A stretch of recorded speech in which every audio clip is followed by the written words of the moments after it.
할렐루야. 안녕하십니까. 오늘은 언약의 소금과 화목제물이라는 말씀을 주제로 6번째 시간을 갖습니다.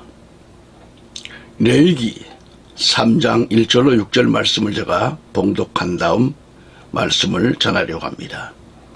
만일 그의 봉헌물이 화평헌물의 희생물이며 그가 그것을 소떼에게서 드리려거든 수컷이나 암컷이나 흠없는 것으로 주 앞에 드릴지니 그는 자기 헌물에 머리 안수하고 회중의 성막문에서 그것을 잡을 것이요 아론의 아들들인 제사장들은 그 피를 제단 위에 돌아가며 뿌릴 것이며 그는 또 그 화평헌물의 제물 중에서 주께 불로 예비하는 헌물을 드릴지니 곧 그는 내장을 덮는 기름과 내장 위에 모든 기름과 두 콩팥과 그것들 위에 기름 곧 허리 근방에 있는 것과 간 위에 꺼풀을 콩팥들과 함께 취할 것이요 아론의 아들들은 그것을 제단 위에서 태우되 불 위에 있는 나무 위에 태우는 희생물 위에서 태울지니라. 그것은 불로 예비하여 주께 향기로운 냄새로 드리는 헌물이니라. 만일 주께 화평 헌물에 희생물로 드리는 그의 헌물이 양과 염소의 떼에서 취한 것이면 그는 수컷이나 암컷이나 흠없는 것으로 드릴 것이요. 아멘. 할렐루야. 전국에서 해외에서 이 방송을 구독해 주시는 애청자 여러분, 오늘도 우리 하나님, 우리 주 예수 그리스도의 복 주신 날입니다. 기쁨과 소망으로 하루의 삶을 주님과 함께 하시기를 기원합니다. 이 시간 조금 전에 봉독해드린 레위기 3장 1절로 6절 말씀을 주제로 언약의 소금과 화목제물 이러한 주제로 정하고 부제로는 흠없는 제물로 드리라에 대해서 말씀을 선포할 때 화목제물로 드려지는 이 예배가 이 영성이 풍성한 하나님의 은혜와 복이 이 시간이 마시기를 우리 구주 예수 그리스도 이름으로 축원합니다. 아멘. 자, 지난 시간 5번째 말씀을 드렸을 때에 영과 진리로 드리는 예배자의 자세란 말씀의 주제로 말씀을 선포하면서 하나님의 언약의 소금을 내 음식 제물에 부족하지 않게 치라는 말씀을 드렸습니다. 특히 레위기 2장 13절에 보면 너는 내 음식 헌물에 모든 봉헌물에 소금을 칠 것이니라. 너는 네 하나님의 언약의 소금이 내 음식 헌물에서 빠지지 않게 할지니 너는 내 모든 헌물과 함께 소금을 드릴지니라 라고 말씀하셨습니다. 너는 내 음식 헌물, 이 제물이죠. 헌물의 모든 봉헌물에 소금을 치라는 겁니다. 소금을 칠 것이니라 하셨어요. 그렇다면 소금은 무엇을 의미할까요? 본문에 하나님의 언약의 소금이라고 했습니다. 하나님의 언약의 소금. 그렇다면 언약의 소금이 무엇인가? 하나님의 약속, 변치 않는 약속을 말씀하고 있어요. 민수기 18장 19절에 가보면 이스라엘 자손이 주께 드리는 거룩한 것들의 모든 거제 헌물은 내가 너와 또 너와 함께하는 네 아들 딸들에게 주되 영원한 법규에 따라 주었나니 그것은 주 앞에서 너와 및 너와 함께하는 내 씨에게 영원한 소금 언약이니라 이렇게 말씀하셨습니다. 그러니까 영원한 소금 언약이니라 하신 이 말씀을 주목하세요. 한마디로 소제 제사는 영원한 언약의 소금 제사를 가리키는 겁니다. 소제 제사가 일시로 끝나는 것이 아니라 영원 불변한 진리의 언약이라는 말씀이죠. 이걸 가르쳐 주는 겁니다. 그러니까 성도들이 소제 제사, 즉 예배 드리는 신앙생활이 이 땅에 사는 동안에만 끝나는 것이 아니라 우리의 소제 제사가 하늘나라까지 이어진다고 하는 사실입니다. 다시 말씀드려서 우리가 이 땅에서 희생하는 우리의 신앙이 하늘나라에까지 올라간다는 확실한 믿음으로 소제 제사를 드렸을 때 그것이 소금을 치는 것이면서 영원한 소금 언약이 되는 거예요. 여기서 명심할 것은 신앙생활에 있어서 사람을 보고 또는 교회를 보고 건물에 크고 작고 하는 것을 이런 것을 판단하면서 자신의 기분을 조절하거나 판단해서도 안 되겠지만은 그러한 잘못된 관념으로 주의 일을 해서는 또 안 된다는 것을 또 명심해야 됩니다. 자신을 나타내기 위해서 일하지 말라는 말씀이죠. 한마디로 뭔가 자신을 나타내기 뭔가 하나 했으면 그걸 꼭 보상심리가 돼. 뭔가 보상을 받으려고 내가 오늘 이거 했지 저거 했지 어떤 보상을 심리를 가지고 하지 말라는 거예요. 구원받은 신앙이라면 무슨 일을 어떤 일을 하든지 오직 예수님을 위해서 일해야 됩니다. 아주 전적인 봉사자가 되라는 말씀이죠.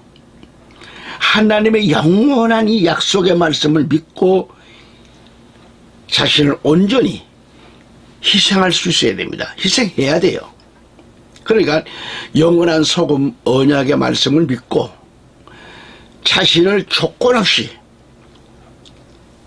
어떤 보상 심리가 아니라 아주 다 마음을 비우고 조건 없이 희생하라는 말씀입니다. 이것은 곧 소제 제사에 소금을 치는 것과 같은 것이죠. 그래서 번역 성경을 보니까 계시록 2장 10절에 너는 죽기까지 신실하라 그랬어요. 죽기까지 신실하라. 충성하라는 얘기죠. 그리하면 내가 생명의 관을 네게 주리라고 약속하셨습니다. 바른 성경을 보면은 계시록 2장 10절에 너는 죽도록 충성하여라. 그렇게 하면 내가 생명의 면류관을 네게 주겠다고 했습니다. 진실한 믿음의 백성들이라고 하면 하나님 나라에서 받을 상급을 기억하면서 이름도 없이 빚도 없이 자신을 온전히 비우고 오직 자신의 마음속 깊이 그리스도의 흔적만을 나타내면서 그리스도의 몸된 교회만을 위해 희생하는 삶만이 소금을 치는 것과 같다는 말씀입니다. 하나님과의 영원한 약속의 말씀인 소금을 치라는 말씀입니다. 할렐루야.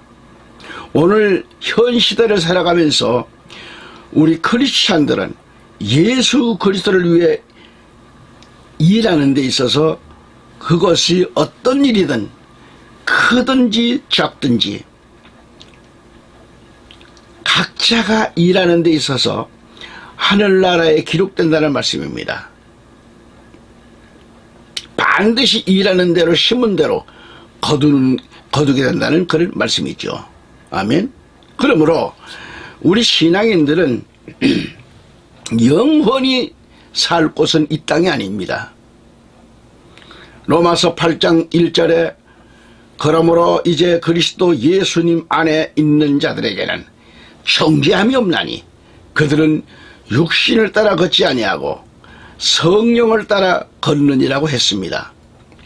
참된 크리스천이라면 정죄함이 없는 자들이며 그들은 육신을 따라 걷지 아니하고 성령을 따라 걷느니라고 했습니다. 이어서 로마서 8장 5절 6절 말씀 이어가서 보면은 육신을 따르는 자들은 육신의 일들을 생각하거니와 성령을 따르는 자들은 성령의 일들을 생각하나니 육신적으로 생각하는 것은 사망이요 영적으로 생각하는 것은 생명과 평안이니라. 육신적인 생각은 하나님의 법에 복종하지 아니할 뿐 아니라 참으로 그리할 수도 없으므로 하나님과 원수되는 것이니라. 아멘. 이러함에도 불구하고 이 땅, 이 세상에 매여 있는 수많은 사람은 어떻게 살고 있는가? 육신을 따르는 자들, 육신적으로 생각하는 자들, 이들은 하나님과 원수되는 것이라고 기록하고 있습니다. 땅 차원의 사람들은 오로지 이 땅에만 모든 것을 투자하고 거기에 목숨을 내놓고 거기에 모든 걸 투자하는 겁니다. 그래서 이들의 업적은 이 땅이에요. 이 땅. 이 땅에 그 업적을 남기기 위해 아우성들을 칩니다. 아우성들이에요. 난리가 아닙니다. 이들의 결과는 로마서 8장 7절에서 보았듯이 육신적인 생각은 하나님의 법에 복종하지 아니할 뿐만 아니라 참으로 그리할 수도 없으므로 하나님과 원수되는 것이니라 라고 말씀하셨습니다. 하나님과 원수가 돼요.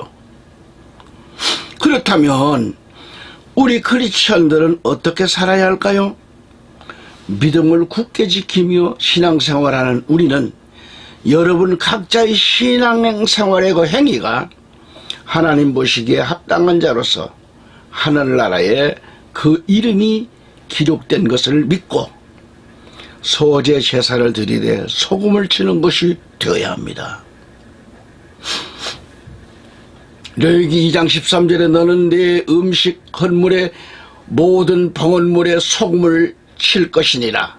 너는 네 하나님의 언약의 소금이 내 음식 헌물에서 빠지지 않게 할지니 너는 그 내 모든 헌물과 함께 소금을 드릴지니라 라고 말씀했습니다. 또한 이 하나님의 소금 언약은 나와 함께하는 자손 대대에 영원한 소금 언약이라고 약속하셨어요. 민수기 18장 19절에 가보면 이스라엘 자손이 주께 드리는 거룩한 것들의 모든 거제 헌물은 내가 너와 함께하는 네 아들 딸들에게 주되 영원한 법규에 따라 주었나니 그것은 주 앞에서 너와 함께하는 내 씨에게 영원한 소금 언약이니라 라고 말씀했습니다. 아멘. 애청자 여러분, 우리 모두가 반드시 소금을 치고 소제 제사 제물이 되시기를 우리 구주 예수 그리스도 이름으로 축원합니다. 아멘. 또한 하나님께 드려지는 제사 중 유일하게 곡식으로 하나님께 드려지는 제사입니다. 이것은 소제 제사라고 했습니다. 소제는 번제 다음에 드려지는 제사를 가리킵니다. 이것은 참으로 아주 중요한 제사입니다. 예수 그리스도께서 이 땅에 오심으로써 소제 제사의 실체를 온전히 이루셨어요. 우리 또한 예수 그리스도 안에서 드려지는 모든 예배에 소제 제사의 제물이 되어야 합니다. 그러기 위해서는 우리 또한 예수 그리스도의 삶처럼 고운 가루가 되어야 하는데 어떻게 하여야만 우리가 소제 제물처럼 고운 가루가 될 수 있을까요? 그게 문제입니다. 오직 산돌이 되시는 예수 그리스도 안에서 우리가 온전히 부서질 때만이 소재 제물의 아주 고운 가루가 될 수 있습니다. 예수 그리스도 안에서 사로잡혀 살 때 고운 가루를 기름으로 반죽하게 되고, 예수 그리스도 안에서 유황 같은 그런 합당한 기도를 드렸을 때, 자, 유황과 같은 유향입니다. 우리는 소재 제사의 제물이 될 수 있습니다. 바리새인과 사두개인과 헤롯 같은 죄악을 뜻하는 그러한 누룩 가지고는 우리의 소재 제사 드리는 것에 있어서는 안 될 것입니다. 그걸로서는 안 돼요. 소재 제사 제물의 마지막으로 반드시 쳐야 할 것이 있는데 바로 소금이라 그랬죠? 소금 없이 음식이 만들어지는 음식은 없습니다. 부패를 방지하고 맛을 내는 게 바로 소금이죠. 우리의 신앙에 하나님의 약속된 말씀을 우리가 불신하고 믿지 아니하면 우리의 신앙은 부패되고 썩고 말 것입니다. 약속의 말씀을 믿기 때문에 우리의 신앙은 희생과 고난 속에서도 감사의 맛을 알고 기쁨의 맛을 알게 되는 것입니다. 그래서 소재 제사는요, 이제 예수 그리스도 안에서 우리의 신앙으로 온전히 하나님께 드려지는 예배를 드려야 할 것입니다. 우리의 신앙 모든 것 자체가 이제 소재 제사 제물처럼 고운 가루가 되어서 예수 그리스도의 향기를 만방에 알리는 자들이 되어야 한다, 그런 얘기입니다. 세상의 누룩들이 우리의 소재 제사에 기웃거리거나 넘볼 수 없도록 우리는 세심히 주의하면서 우리 모두 소재 제물이 되어서 하나님께 향기로운 냄새로 드려지는 모두가 되시기를 축원합니다. 그러면 성도 여러분, 이 세상의 누룩들은 누구인가요? 이 세상의 누룩들을 조심해야 되죠. 이들이 누군가? 위에서도 언급을 했듯이 세상의 누룩들은 바리새인들입니다. 헤롯과 외식하는 자들이 누룩입니다. 예수님은 이들을 가리켜 엄히 말씀하셨습니다. 마태복음 24장 51절에 그를 잘라내고 위선자들과 함께할 그의 몫을 그에게 지정하리니 거기서 슬피 울며 이를 갈미 있으리라고 했고요. 마가복음 8장 15절에는 그분께서 그들에게 명하여 이르시되 바리새인들의 누룩과 헤롯의 누룩을 주의하고 조심하라 하시니 그랬습니다. 그러니까 나와 여러분은 예수 그리스도와 연합되어 하나가 된 그런 목회자들이고 장로요 성도들이에요. 말세에 이 누룩들을 조심해야 됩니다. 우리가 예수님이 주신 생명의 말씀을 먹는 거룩한 자들입니다. 거룩한 사람들이에요. 구약의 소재 제사를 우리에게 알게 하신 것은 오늘 우리가 소재 제사 제물이 된 것처럼 제단에 고운 가루가 되어야 됩니다. 거칠음이 없어야 돼요. 고운 가루는 아주 부드럽고 고운 가루. 오늘 각자가 하나의 미랄이고 고운 가루가 되어야 됩니다. 깨지지 않으면 안 돼요. 고운 가루라야 빵을 만듭니다. 하나의 밀이 된 여러분, 고운 가루가 되어야 됩니다. 성령의 기름으로 여러분 각자 개개인이 철저히 가루가 되어 반죽이 되시기를 우리 주 예수 그리스도 이름으로 축원합니다. 구약의 제사는 그 의미가 아주 큽니다. 역시 구약의 제사를 통해서 하나님께 사람들이 나갔듯이 구약의 제사는 예수 그리스도를 예표하고 있습니다. 그러니까 예수 그리스도를 통하지 않고서는 하나님께 나아갈 수 없다고 하는 이 사실을 구약의 제사법을 통해서 우리에게 가르쳐주고 있는 겁니다. 요한복음 14장 6절에 보면 예수님께서 그에게 이르시되 내가 곧 길이요 진리요 생명이니 나를 통하지 않고서는 아무도 아버지께 오지 못하느니라고 하셨습니다. 구약의 모든 제사법 속에는 하나님의 놀라운 아주 깊은 뜻이 있었습니다. 오늘 우리는 구약의 말씀 속에 있는 모든 그 제사를 보면서 명심할 것은 성경 말씀을 무심히 읽고 아는 것으로 끝나면 안 되는 것입니다. 여기 제사법 속에서 우리는 예수 그리스도를 보아야 하고 또는 자신의 모습을 보아야 합니다. 하나님을 믿는 백성들이 어떤 신앙으로 어떤 모습으로 살아야 할 것을 볼 수 있어야 돼요. 성경을 읽으시면서 설교를 들으시면서. 구약의 제사법은 이스라엘 백성들만 지키라고 주신 것이 아닙니다. 물론 구약의 제사법은 우리로서는 더욱 힘들다는 거죠. 지킬 수가 없습니다. 그러나 세상 제사 방법은 따를 수 없습니다. 없다 할지라도 새 제사법 속에 원래 주신 하나님의 깊은 뜻은 절대로 변할 수는 없습니다. 그래서 구약의 제사 중에 화목제사가 너무도 중요한 거죠. 화목제사는 하나님이 허락하신 제사입니다. 그것은 우리 인간이 화목한 관계를 유지하기 위하여 하나님은 화목제를 드리라고 하셨어요. 하나님의 백성인 우리가 하나님과의 화목한 관계를 거절하고 불편한 관계로 신앙생활을 한다면 이건 불행이 아닐 수 없죠. 안타까운 일이죠.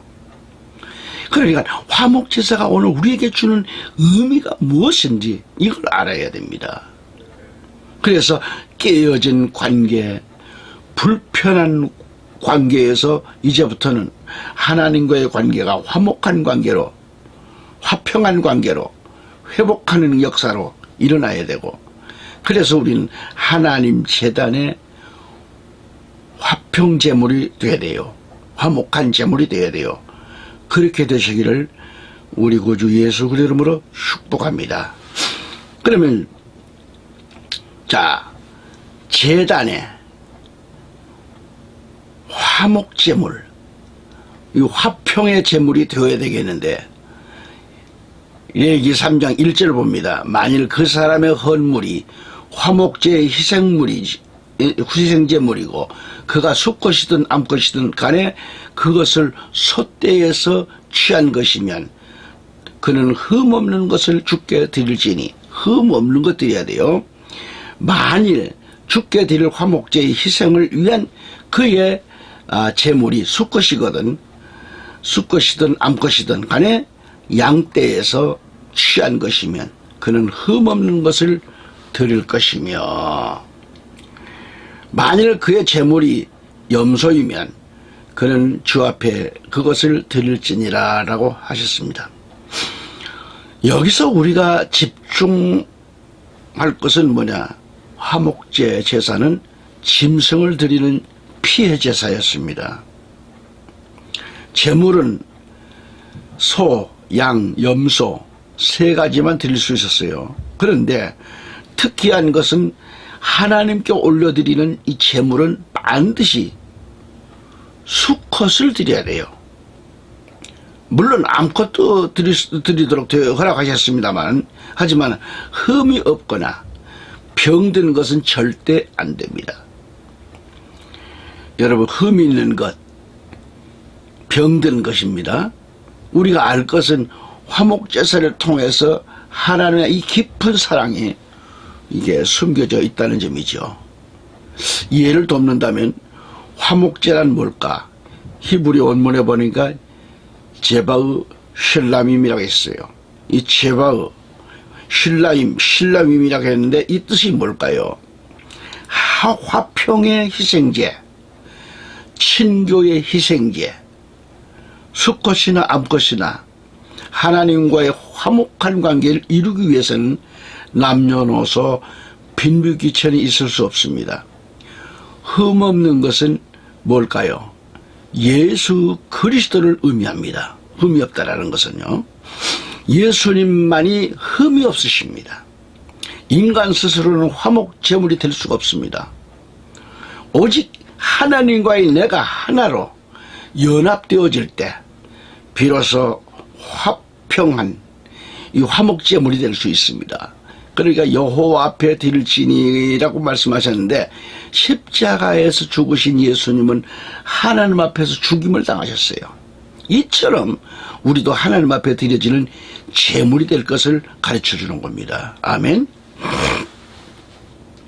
지금까지 상고한 말씀을 적용해 봅시다. 번제와 마찬가지로 화목제도 짐승을 죽여 피를 흘리고 번제단에 불로 태워드리는 그런 화제입니다. 화제. 그러니까 하나님께 드리는 모든 제사는 불로 태워야 돼요. 불로 태워서 드리는 화제입니다. 이것은 곧 우리의 모든 예배가 오직 성령의 인도하심과 주관으로 하나님께 드려져야 한다는 예표예요. 예표. 이미 지난 시간을 통해서 알았습니다마는 이러한 화목제사가 오늘날 어떻게 이루어졌는가를 성경 말씀을 통해서 알았습니다. 그 증거로 요한일서 4장 10절에 우리가 하나님을 사랑하지 아니하였으나 그분께서 우리를 사랑하시고 자신의 아들을 보내사 우리의 죄들로 인한 화해 헌물로 삼으셨나니 여기에 사랑이 있느니라 라고 하셨습니다. 아멘. 이게 놀라운 건요, 이 사실은 예수 그리스도가 하나님과 인간 사이에는, 자, 분명히 말씀해서 하나님과 인간 사이에는 죄악의 담장이 있잖아요. 이 38선이 가로막혀 있었습니다. 죄악의 담이. 그런데 이 죄악의 담을 예수 그리스도께서 화목제물이 되심으로 허물어졌어요. 로마서 5장 1절에 그러므로 우리가 믿음으로 의롭게 되어 우리 주 예수 그리스도를 통해 하나님과의 화평을 이루는도다라고 하셨습니다. 그러니까 우리 자신 스스로는 하나님과 화평을 누릴 수 없고 스스로는 화목제물도 될 수가 없지요. 예수 그리스도가 화목제물이 되셨기 때문에 우리가 하나님과의 화목한 관계가 될 수 있고 또한 화목제물까지도 될 수 있다라는 말씀입니다. 아멘. 그리고 오늘 이 시대는 하루가 다르게 급변하는 시대입니다. 이러한 시대 속에서 사람들은 내일 일을 알 수가 없는 그런 불안과 혼돈 속에서 많은 사람들은 안정된 삶을 살지를 못하고 불안 속에서 살고 있는 거죠. 마음이 안정되지를 못하니까 생활 속에서 기쁨이 없고, 기쁨이 없으니까 어떻게 돼요? 여러 가지 정신적 스트레스를 받게 되고 이로 인해 가지고 또 여러 가지 질병이 발생되고 막 그렇게 되는 거예요. 왜 사람들이 불안해하고 초조해하고 혼란스러워지는가? 한마디로 마음이 화평이 이루어지질 않았다는 증거죠. 우리가 이 마음의 화평을 갖고 싶다고 해서 또 그 화평을 갖고 싶다고 해서 가질 수 있느냐? 인간 스스로는 어떤 철학을 갖다 놔도 인간 스스로는 마음의 화평을 가질 수가 없습니다. 이루지 못해요. 사람들은 마음의 화평을 가져보려고 별별 방법을 다 동원합니다. 그래서 동원하고 연구를 많이 하지만 그때뿐이에요. 그래서 사람들의 마음은 또 불안하고 혼란스러워지고 그런 생활이 자꾸 반복되는 겁니다. 사람들은 흔히 입버릇처럼 하는 말이 하루를 살다 죽더라도 아주 그냥 마음 편하게 살다가 죽으면 좋겠다 그래요. 세상만 갈수록 사람들에게 불안한 소식과 초조함을 가져다 줄 뿐이죠. 이게 사람 사는 세상입니까? 자, 이런 세상에서 우리가 좀 살고 있는 거예요. 이러한 세상 속에서 인간이 마음의 평안을 누리고 살기 위해서는 어떻게 해야 됩니까? 오직 하나님을 만나야 돼요. 그리고 하나님과의 화목이 우리 안에 이루어져야 됩니다. 마음이 불안하고 이렇게 초조한 것은 모두 죄 때문에 오는 겁니다. 죄로 인해 인간이 하나님과 멀어진 사이가 될 때 사람들의 마음은 평강을 잃고 불안해지는 것입니다. 이러한 자들에게 해결책은 하나님과의 화해입니다.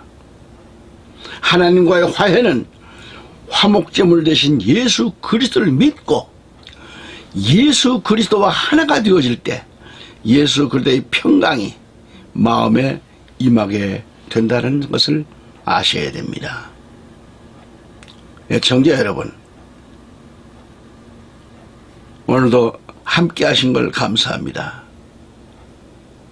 다음 시간 또 즐거운 마음으로 건강한 마음속에서 만날 수 있기를 바라겠습니다. 감사합니다.